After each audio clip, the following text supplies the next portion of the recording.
Hi, this is Terry. Welcome back to my channel.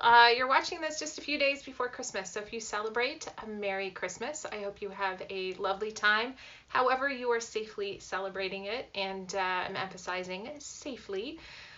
We are coming to the end of 2020, and it's been a doozy of a year, as I've talked about before, and today's topic is about what I've been reading, watching, listening to, what has kept me sane and busy in 2020. And Ray's going to chime in with some of their favorites too. How this came about is I had a little bit of a rough day, and I was brainstorming on Clubhouse in the co-working room with one of my Clubhouse besties, Laura, and another guy who's in there often. His name is Toby, and just bouncing around ideas, and everything else I wanted to talk about was pretty negative. So I started thinking about, well, what's given me comfort and what's made me feel good. And really what it's been actually, it's comfort food of any sort of entertainment. I was in another Clubhouse room the other day, and we were talking, it was actually a bunch of us writers. The topic of the title of the room was, Let Me Read to You. And instead of being read to, we ended up talking about, as writers, some of our tips, tricks, and some of the things that we are challenged by. And one of the gals basically said what I've been feeling is that I have needed comfort food in terms of books and movies. And that means it's not comfort food, it's comfort books and comfort movies. Yeah, but I just say it's comfort nutrition or comfort in terms of things that I am familiar with. And she talked about not being able to handle the anxiety of the unknown. And it was like, that's it. I can't handle the anxiety of the unknown right now. And I haven't been. Now, admittedly, I do read the last chapter of most books. Which is insane.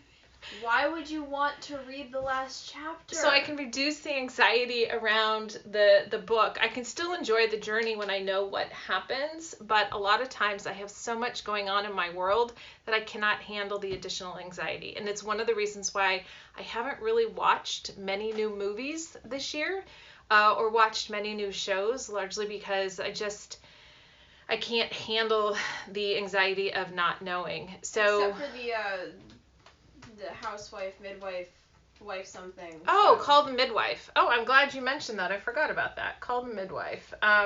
So a couple of the favorites, the shows that I've watched this year that are always good. The Marvelous Mrs. Maisel, one of my absolute favorites, and I think I'm going to try to take a couple days off between Christmas and January 4th when my clients go back, and I'm hoping a lot of you are doing the same, and maybe some of the suggestions that we have of some of our favorites that we've read this year or watched or listened to might be good ideas for you as well. So like but only if you're feeling up to new stuff.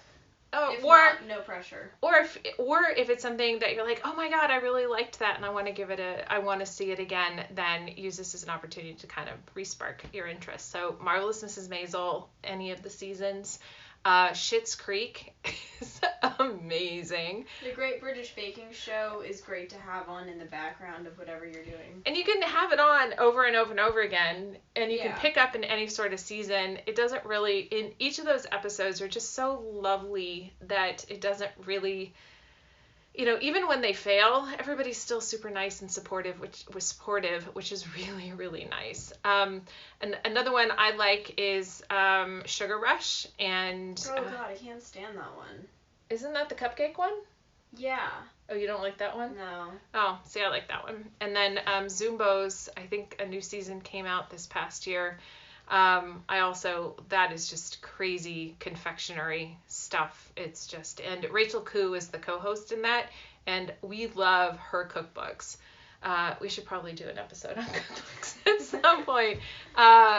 So those are some of the shows. Called Midwife, as Ray mentioned, is another one that was, even though it was new, the whole cycle of them was essentially the same. So I knew that even if there was sad stuff that was going to happen, that there was going to be enough goodness in it that it would make up for it, and I would have all of the feelings around it, but I'd always end up feeling good at the end. One of the other things we did is we did more puzzles, and we encountered this Cavallini and Company vintage puzzles. Just take a moment to appreciate all those flowers, all the art. So that's what the puzzle looks like. We got this in Sonoma, and we did this, and I'll put links to everything in the show description. I'm also going to write a blog post, so I'll put a link in there as well. So we just got a second one of these that is blue, so that one's going to be interesting. Another company that we really like is this one, Michael Storing's puzzles. Oh my God. This might be one of the hardest ones we have ever done. But it's so beautiful, and of course it's Paris, so it makes... We also have Cuba, London, New York. We had New York? I thought we had New York at one point. I don't know if we gave it to Kate when we were doing the swaps. Actually, we might have lent it to Pam and Paul, and then I forgot to take it back. Okay. I don't know. Something like that. So the puzzles. So while I was doing the puzzles early on in March, and we were doing back-to-back puzzles, I was listening to podcasts, and one of the podcasts that I listened to, my friend Amy, aka Farmer Amy, introduced me to A Strong Sense of Place. Now, when I first started listening to this in January, I think, of the year before the pandemic and before the lockdown, I couldn't get into it. And then this is when you know that timing is everything. And so in March or April, when I started doing puzzles, I picked it back up again, and I was obsessed. And basically it's history, and it's books, and it's so you get introduced to all sorts of books, and it has to do with a specific place. So in January 4th, the next episode is going to be Vietnam, but they've done Alaska, they've done Paris, of course, they've done San Francisco, they've done circus, they've done trains, they've done libraries, and so they do research, and then there's a little gimmicky, 2 truths and a lie. For the circus one, did they mention the night circus? So it was mentioned in passing, but it wasn't one that was covered in it. But it is one of her favorites. So it's a couple, and I think they're about my age, and they are American expats, and they live in Prague, and they are delightful. And I am in the middle of a holiday one, and they're taking a break, and then January 4th, the next one will come out. I love The Strong Sense of Place. Daily during the week, I listen to What a Day with Akilah Hughes and Gideon. I can't remember Gideon's last name. It's put on by Crooked Media, and I just get it on my Apple Podcast player. And so I would get the day's news in a very lighthearted, palatable way. And since I also subscribe to the What a Day newsletter, I get a newsletter at the end of the day. So then I get a recap of what has happened during the day. And I am able, and it is definitely left-leaning. And there's a lot of fun made of a lot of things. But I still get educated on what's going on. So that's What a Day. My friend Werner, beginning on, I think, January 1st, did episode 1 of 365 or 366 and they're anywhere from 3 minutes to 10 minutes, although today's was 20, and it's called Finding Frequency. And what I love about Werner, and I've talked about him before on this channel, is he is a South African expat who is married to a woman, a Polish woman. They have a 4-year-old, and they live just outside Warsaw. And I love getting glimpses into his day. He tries to look for the extraordinary in every single day. And it's delightful. I love the concept. And he's almost done with the year. And I said, you better keep going, because I love being distracted by it. And I look forward to it at 3 or 4 in the afternoon here every single day. And then there was one other... What a Day. Oh, Finding Frequency. Maybe that's it for the podcast that I listen to religiously. I listen to Inner French sometimes, which is kind of like an intermediate French podcast, where the person, I forget his name, but he talks like slightly slower and explains certain like phrases, but it's all in French, and he talks about all sorts of different topics that interest him, rather than just talking about French. Oh, we were listening to that, and I was able to catch kind of a gist of what was going on. There are 2 French podcasts. I listen to the Duolingo French podcast, which is French and English, and I love this. Actually, I love the stories. I think it's really interesting. The last one was about an 11-year-old French beekeeper, which was fun. And then there is another French one. I don't remember the name of it. It's got like a coffee mug on it. I don't know what it is. I don't know. I listen to that when I'm in the mood. So those were fabulous. Books. Okay, books. The meat of this video. Although we are like 10 We're 10 minutes in. Okay, so this poor book, The Beekeeper's Apprentice by Laurie R. King. This is one of my top 5 So this authors. entire series. They're like 15 books, and they came out and, with. And another one is coming out in like I want to say March of 21. So we're super excited about that. And she's local. She's just over in the Santa Cruz Mountains, Watsonville, somewhere over that direction. I actually saw her speak at our local bookstore at Kepler's a couple years ago. Dad and I went. She actually wasn't that great. So anyway, well, they say never meet your heroes. Yeah, exactly. This, you can't see this cover, but The Starless Sea and Night Circus by Erin Morgenstern. Oh, those are so wonderful. We have this Starless Sea, we have ebook, we have audiobook, and we have the hardbound. And it is a book that you have to read multiple times. And even on the 6th or 7th or 8th reading, it's still absolutely delightful because there's so many different layers and so many different details that you get new stuff every single time. Yeah.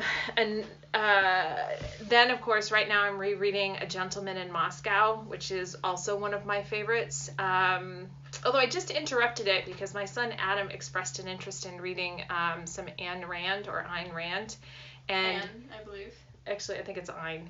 Really? And he's gonna either read Atlas Shrugged or Fountainhead. I actually love these books. I did not read them until I was in my 20s, so I didn't go through that phase that you either go through in high school or you go through in college. So I'm a little concerned about Adam reading them, but I think it'll be good for him right now.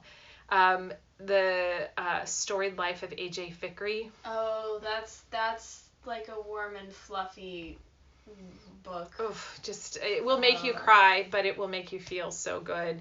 It'll make you cry, but after it like rips off the Band-Aid, it'll like give it a kiss. I don't know. It'll make you feel better even if it's sad. Major Pettigrew's Last Stand is another really good one. If you're looking for a book that's just warms the heart, makes you feel good, that's another one that's really good. And of course, my absolute favorite, Piloting Your Life by yours truly. Plug. It's a well researched, inspiring beach read, not just for women over the age of 40, but everyone can get some good positive messaging, and it's easy to read. If you want the audiobook or the ebook, it's available, and I narrated the audiobook. Speaking of audiobooks, one of the books that I tried reading and I couldn't get into, but then I listened to the audiobook because Rei encouraged me, was Where the Crawdads Sing. Oh, that's a great book. I never actually read it, I just listened to it. So I feel like it'd be interesting to read it. I consider that reading, by the way. No, like, I meant reading on paper or on a screen. Yeah. So another one, which you can't see, is maybe you can see it, it's The Apothecary. It was upside down. Oh, okay. Well, The Apothecary. It is a young adult book. It is a fantastic book on audio. And we have listened to it on numerous road trips. We're not going anywhere right now, but it's still really, really good. Yeah. Another audiobook that I listened to, it might have been in 2019, but I really enjoyed, was We're Going to Need More Wine by Gabrielle Union. That is fun to listen to as well. I highly recommend it. Also, one of my comfort series is the Ranger's Apprentice series. It's a young adult series, but it's still super fun, and it reminds me of my childhood when I first read it and just really got into the series. It's kind of what inspired me to get into archery, if we're being honest. Yeah, so that one's good. Also Chocolat. I really liked the Chocolat book. I did not like the Chocolat books Why at not? all. I couldn't, because I loved the Chocolat movie. I did not like the characters in the book. So it was not equivalent. Kind of like They weren't equivalent. They're not supposed to be equivalent. So the Take 100 them as their own. Yeah, but I didn't like the books, but I love entities. the movie. 100-Foot Journey. I love the movie. I did not like the book, and I know that's completely backwards. So I adored both the movie and the Book of Chocolat, but not as like twins, but more as like cousins, maybe. Another book that's one of my favorite is All the Light You Cannot See. I think it's on there. It's on the lower right. All the Light. It was right there. What was that? Oh, All the Light We Cannot See. All the Light We Cannot See. I have our Nook app open right now, and I'm just scrolling through. So that's another fabulous one. Set in France during World War II. I love, pretty much anything set in France I'm going to be happy with. And so that one's good. If you like that one, you might like The Nightingale as well.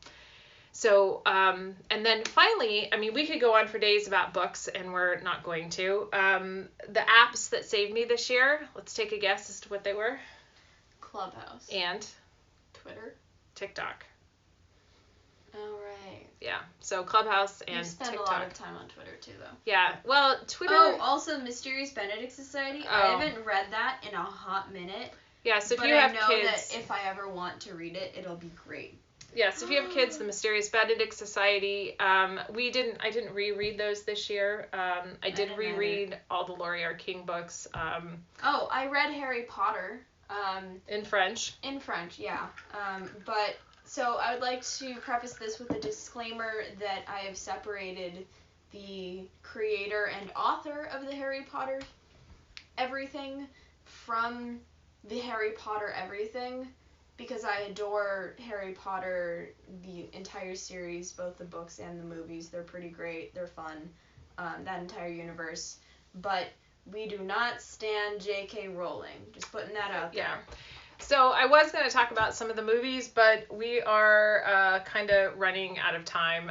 Let's just say Disney Plus has been our friend for Marvel, Avengers.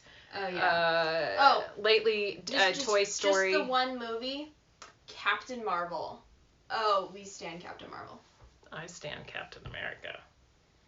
Yeah, but, like, Carol Danvers, she is, like, so badass, and so she's, like, 10 times hotter with the short haircut. So we're going to get the HBO Max so that we can see the Wonder Woman 1984 on Christmas Day. We need to look into that, because we're not going into a theater. So... I mean, if we get HBO Max, I don't know, but we might be able to watch the Good Eats Reloaded, which would be fun. So anyway, I hope that gave you all a bunch of ideas to keep you busy if you're like us and you are supposedly in lockdown. So many people we know are just not even bothering, largely because 10 months into it, a lot of us have been really, really, really, really good, and other people have not, and I think a lot of people are just fucking done. Oh, Mom. The Warriors series. Yeah, the Warriors series, if you have, like, second graders. I've not read that in years, but I remember absolutely adoring those. Okay, so we'll have a separate one on, like, favorite books. This was the comfort book, etc., that saved us through 2020. Yeah. So that was a lot really, really fast. I'll put a bunch of them in the description, and then I am going to write a blog post, and I'll put some more in there, and I'll put some links so that if you want to see, watch, explore any of these, those will be in there. And I think with that, I just want to say thank you so much for watching. Thank you for subscribing. Please don't forget to like and put a comment in. It helps with the YouTube algorithm, which I'm playing with. We're at like 230 subscribers. Woohoo! So welcome everybody who's new. Glad to have you here. Oh, also The Martian. I liked that one. I did not like that book. Oh, I really liked it. I'm glad you did. It was funny. I did not. It was too freaky. And with that... That's part of the charm. I know, but once again, comfort. I need comfort, not anxiety-ridden stuff. I found it funny. Anyway, let go of perfection, take some risks, and above all else, have some fun.